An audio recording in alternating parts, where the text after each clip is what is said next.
বাংলাদেশের সিনেমা মানেই তার নাম। কেউ তাকে ডাকে সুপারস্টার, কেউ মেগাস্টার, কেউ বা আবার ভাইজান। ভালোবাসার এসব উপাধি নিয়ে বাংলাদেশের চলচ্চিত্রে একচেটিয়া রাজত্ব করে যাচ্ছেন তিনি শাকিব খান। বর্তমানে সাফল্য ও দর্শকপ্রিয়তার বিচারে এই নায়কের ধারে কাছেও যেন কেউ নেই। কিন্তু শাকিব খানের ব্যক্তিগত জীবনের সঙ্গে জড়িয়ে আছেন চিত্রনায়িকা অপু বিশ্বাস ও শবনম বুবলির নাম। দুজনকেই বিয়ে করেছিলেন এই নায়ক।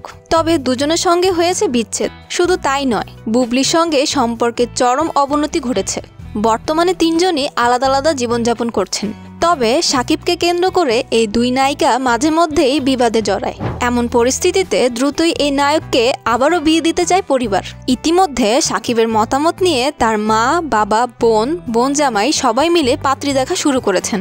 শাকিবের পরিবারের একজন জানিয়েছেন, শাকিবের জীবনে অপু বিশ্বাস ও বুবলি সাবেক হওয়া সত্ত্বেও প্রায় বিভিন্ন গণমাধ্যমে নানা ধরনের মন্তব্য করে থাকেন। এতে শাকিব খান যেমন বিব্রত হন, তেমনি তার পরিবারকেও অস্বস্তিতে পড়তে হয়। এ কারণে শাকিবের পরিবার তাকে বিয়ে দিচ্ছে।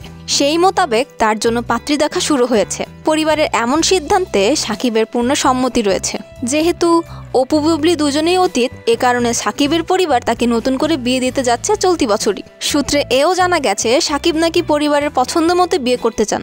এদিকে ঢাকার পার্শ্ববর্তী জেলার একটি মেয়ে শাকিবের বউ হিসেবে পছন্দের ফিসফাস শোনা যাচ্ছে। মেয়েটি নাকি যুক্তরাজ্য থেকে চিকিৎসা বিষয়ে লেখাপড়া করে দেশে ফিরেছেন। শাকিবের ডাক্তার মেয়ে পছন্দ। অনেক বছর আগে ডাক্তার মেয়ে বউ হিসেবে পছন্দের কথা গণমাধ্যমের সামনেও বলেছিলেন শাকিব। সবকিছু ঠিকঠাক থাকলে চলতি বছরের শেষ দিকে বিয়ের পিঁড়িতে বসতে চলেছেন ঢালিউডের রাজকুমার।